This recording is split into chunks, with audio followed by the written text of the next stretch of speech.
What is up, HTG crew? It's time for the motherfucking Tour Championship. Season coming to a close. The FedEx Cup playoffs coming to a close.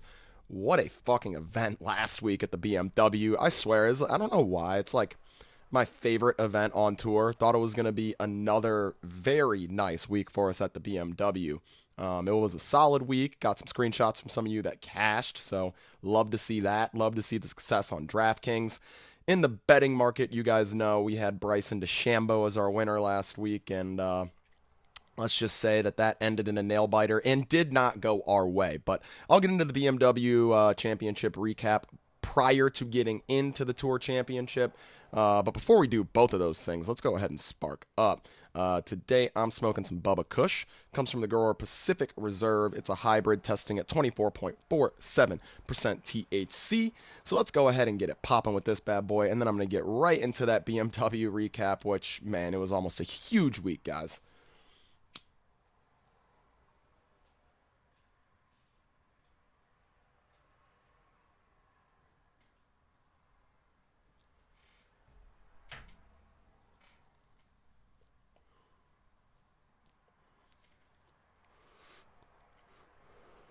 Alrighty. So playing spoiler to our boy Bryson was one Mr. Patrick Cantlay, who's been absolutely unbelievable over the last couple months. This dude's been one of the best players in the world, like one of the best players on tour. Cantlay and DeChambeau both got to minus 27 and found themselves in a playoff really since like midway through the third round on Saturday. This was looking like it was a two-horse race between Cantlay and DeChambeau, and so it was pretty fitting that they found themselves in a playoff after 72 regulation holes. An interesting sequence of events on Sunday occurred on the back nine, where actually the final pairing there, Bryson and Cantlay, got warned for slow play. Patrick Cantlay, trying to speed up play, was walking as Bryson was sort of going through his pre-shot routine. Bryson actually yelled out to Patrick Cantlay across the fairway and asked him to stop walking, which I've actually never really seen on tour. Like, I've never seen a tour player call another tour player out like that in that fashion. I mean, I'm sure it's happened before, but the fact that they were in a final group in the, penultimate FedEx Cup playoff event, nationally televised, really exciting and competitive Sunday. It was just super weird to see, but that's Bryson, man. He does super weird shit. I'll back the guy because he is a phenomenal talent, and I think he gets a little too much hate, a little more hate than he deserves. People love to hate, and at the end of the day, there's a young guy who's one of the best golfers in the world and really has changed the game and brought a lot of new eyeballs to the game and brought an entirely new perspective to the game. So I love to back Bryson, and I had some money backing him this week, but man, 6 holes they went in the playoff before Patrick Cantlay was able to prevail. And he really did seem galvanized, Cantlay did, by the comments Bryson made asking him to stop walking. Cantlay made birdie on that hole, proceeded to hit a good approach and roll a beauty of a putt that, man, looked lightning quick. Looked like he barely even had to touch it. Probably about a 25-footer, rolled it center cut. It's really interesting to see the competitor in Patrick Cantlay come out. I think ever since John Rahm was forced to withdraw from the Memorial and Cantlay was able to go on to win that tournament, really we've seen a super confident and super successful Patrick Cantlay since then. So definitely a guy to keep our eye on. He has moved up to first in the FedEx Cup standings, so he will start this week at East Lake for the Tour Championship in first place. We can get into the mechanics of that later for those of you who aren't familiar with the new FedEx Cup playoff format that we switched to a couple years back. But yeah, Patrick Cantlay, I mean, this is a guy who we've talked about on the podcast, is one of the premier talents on the PGA Tour, one of the most consistent players on tour, and it's not surprising to see the wins start piling up for him. So we'll see how he performs this week heading into East Lake. Let me respark, and we can go ahead and get into the 2021 Tour Championship. It's been a hell of a season, HTG crew. Again, I still haven't been able to do that merch drop, but I swear I'm going to get you guys some merch, you guys who followed us all season, you guys who are early adopters of the Hit the Green podcast. We're going to get you guys some swag, so just stay tuned for that. It's been a hectic and busy last couple of months, so I'm behind on that, but I know I owe it to you guys, so I will get that going. And we'll get it going before we get into the 2022 season for sure. Before we get into swing season, we'll be able to rep some HTG gear and swag. But for now, let's close out the season in style at East Lake. It's going to be an interesting week on DraftKings. Only a 30-player field. East Lake Golf Club's in Atlanta, Georgia. Plays at a par 70, 7,346 yards. We're on Bermuda greens this week.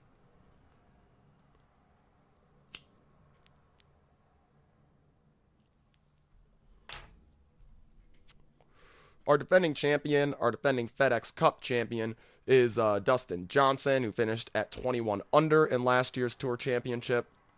And let's go ahead and get into the mechanics now. So we have a 30-player field. We have no withdrawals. Patrick Reed is back in the field this week. We start with a staggered leaderboard based on FedEx Cup standing. So Patrick Cantlay, being first in the FedEx Cup standings, will start at the top of the leaderboard at 10 under.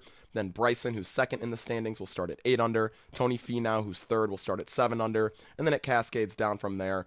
John Rahm starting in fourth at 6 under. Cam Smith at 5 under, starting the Tour Championship in 5th place in FedEx Cup points. And it cascades all the way down to players who will start at even par. Those players are 26th through 30th in the standings. Go ahead and check out the Quickie article if you want to see a breakdown of where each player will start. Obviously, this will have an effect on, placement points on DraftKings. So where a player finishes, as you guys know on DraftKings, is worth a certain amount of points. So if you roster Patrick Cantlay, you're clearly starting with those first place points, but it's not to say that you can't be caught by some of the very talented players who will be nipping at his heels.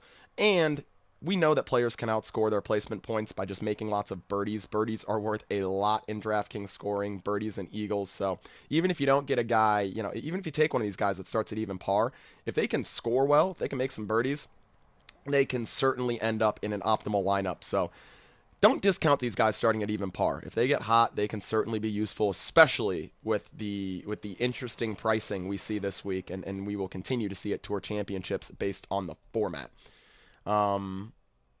So there's no cut this week, as you can imagine, only a 30-player field. So all players will get 4 rounds, assuming that, no one withdraws or gets DQ'd.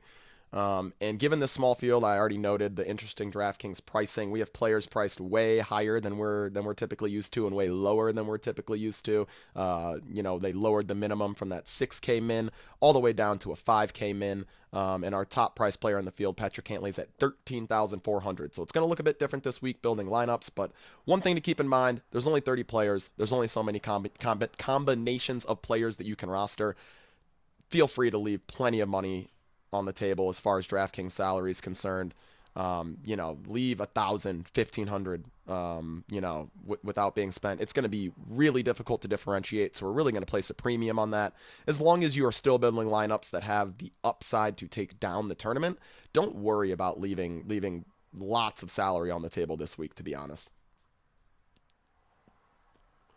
Weather this week at East Lake, it's going to be in the mid 80s and very humid. We don't have any really older players or players that I would consider to have to be at a physical disadvantage. So hot and humid, sometimes those players that maybe, don't like the long walks, can't get through 72 holes in hot and humid weather. Maybe that's something to consider from a fatigue standpoint, but for this particular 30-man field, I don't see it being an issue. And we have plenty of data on East Lake. This is going to be, it's fun for that reason. There's a pretty clear standard for what succeeds here. And in our model, we're going to be including strokes gained off the tee, strokes gained on par 4s, opportunities gained, and strokes gained putting in the model this week. Our winner comes in the top shelf.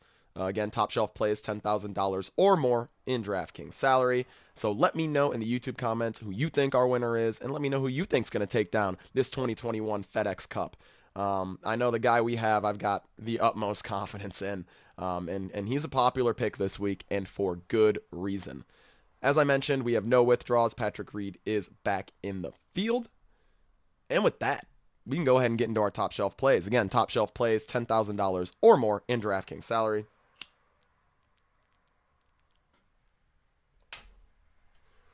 And we will start with the HTG winner of the event, our projected FedEx Cup champion, Mr. Jon Rahm, $13,000 flat, 35.6% projected ownership. And keep in mind, guys, there's only 30 players in the field, so ownership is going to be inflated across the board.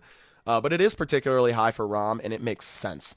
I mean, this guy's the number one player in the world. He has had the best season, in my opinion. I mean, Cantlay now nipping on his heels, but if Rahm weren't forced to withdraw from the Memorial, it wouldn't even be close, in my opinion, for Player of the Year. He has been the best golfer on tour all season, and I think he pays it off with a FedEx Cup with a FedEx Cup playoff win, a FedEx Cup championship. This is the season of Rahm, right? I mean, this guy's going to be a top 3 player in the world, top 5 player in the world for the next decade at least, assuming he stays healthy and everything stays right in his life, which we hope it certainly does, because he is an unbelievable talent. And we are extremely lucky to have the top end talent that we do on the PGA Tour. It's unbelievable how talented this organization is right now, and the PGA Tour needs to get to marketing its players, because it is in such a good place right now from a talent standpoint that if we can get in front of more eyeballs, the sky's the limit for the tour. I see it taking an unbelievable trajectory moving forward. And one of the reasons is a guy like Jon Rahm, a guy who does wear his heart on his sleeve a bit, shows emotion, is a fiery competitor, and is uber talented. I mean, this guy's just had a fantastic season, as I mentioned. He comes in second in the custom model. He's second in putting, third off the tee, sixth in opportunities gained, seventh in strokes gained on the par 4s. He does everything well. He's starting in a fine enough starting position at 6 under. Will be 4 back of Cantlay to start. I love Rahm. And I have a lot of confidence that he's going to actually take down this event. It feels like the storybook ending to the storybook season for Jon Rahm. So Jon Rahm, $13,000, 35.6% projected ownership, is my favorite play of the tournament.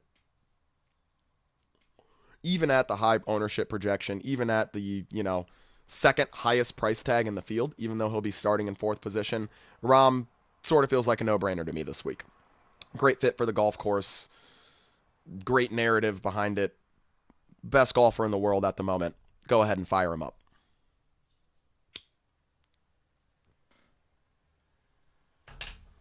Ooh. Another guy I'm clearly going to like, because I already told you I back him, even though people seem to really, really want to hate this guy. Bryson DeChambeau, $12,300 price tag, 13.2% projected ownership is really why I'm interested. If you're not going to Rahm, I think it's easy click on Bryson. If that ownership projection on Rahm scares you, just go straight to Bryson. $700 price savings, almost 1/3 the ownership. Coming in first in the custom model, 5th in putting, first off the tee, first in opportunities gained, and second in strokes gained on the par 4s. I mean, per the model, he's the best play.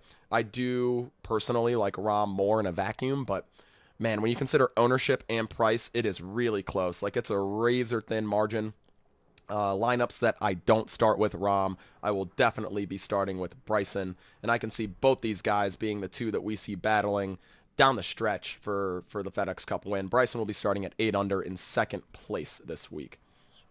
And those are my 2 top shelf plays.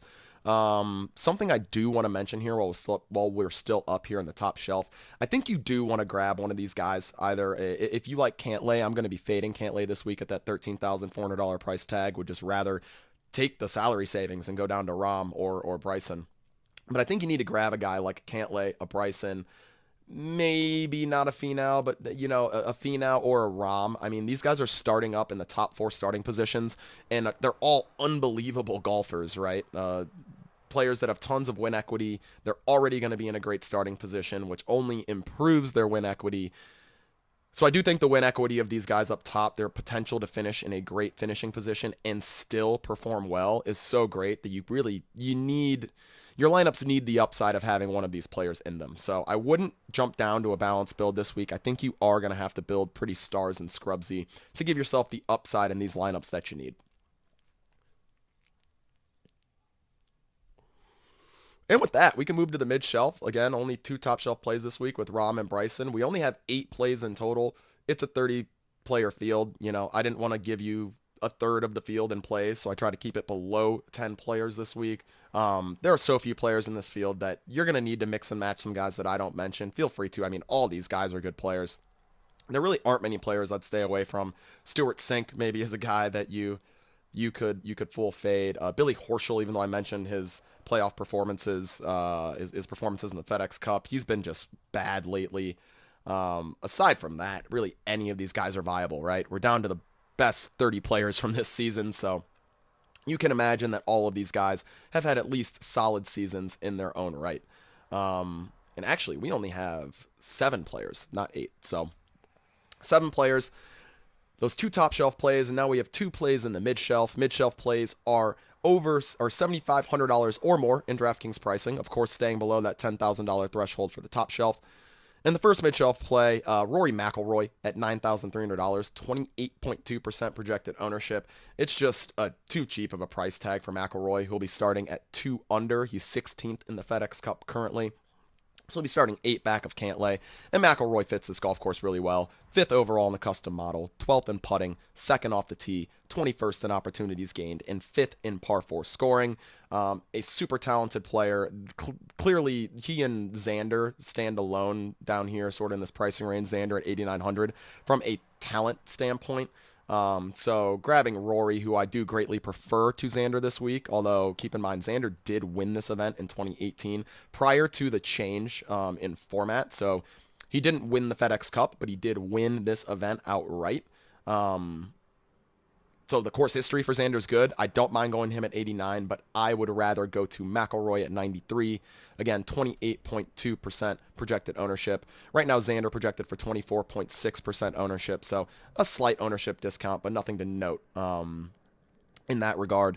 A guy who I'll also likely go to instead of Xander, this one's a bit more of a toss-up, Sam Burns at an $8,500 price tag, 25% projected ownership, coming in 8th in the custom model. Burns is 3rd with the putter, and this damn joint keeps going out. Burns 3rd in putting, 15th off the tee, 18th in opportunities gained, and 6th in strokes gained on the par 4s. Just been playing great golf lately. It's Burns, Xander, and McIlroy in this range, and that's just pretty easy for me here. Morikawa, obviously a very talented player as well, down at 8,300, but he has been, something's wrong with the irons right now.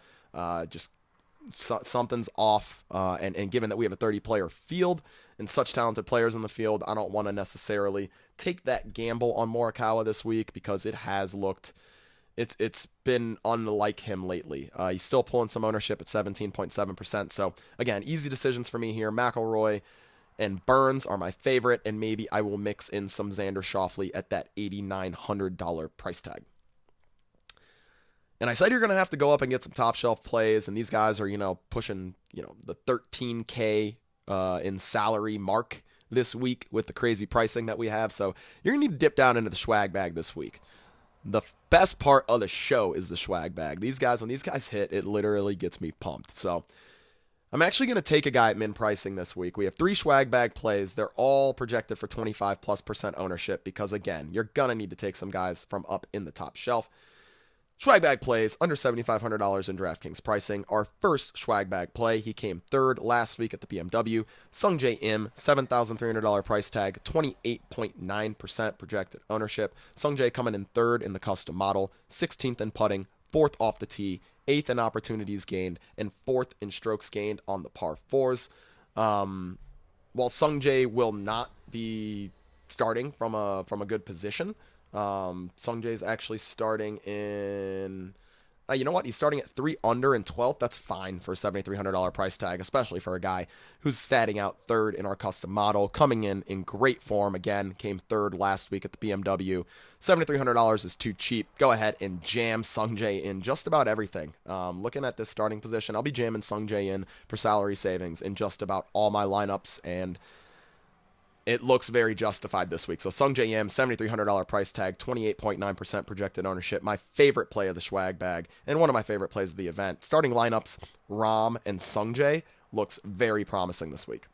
And then you can go ahead and differentiate elsewhere, and you can always leave plenty of salary on the table, as I mentioned, to differentiate as well. Now, if you really need to save some money, these next couple guys will help you do it.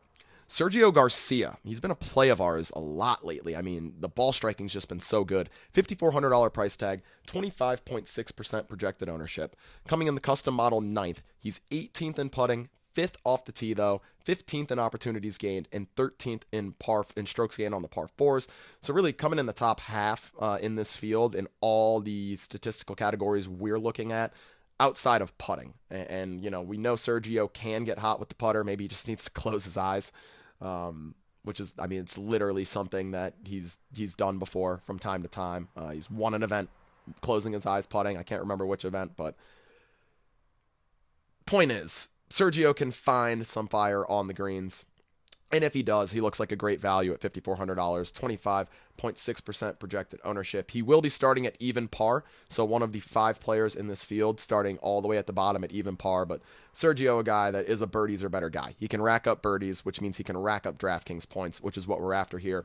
Even if his finishing position isn't, you know, doesn't have the upside to be one of these top finishing positions, he could still certainly climb the leaderboard and, you know, gain in Draftkings points in the process by making birdies. So do like Sergio, $5,400, 25.6% projected ownership. And before I give you the min price player that I like this week, I'm going to respark for the last of this J.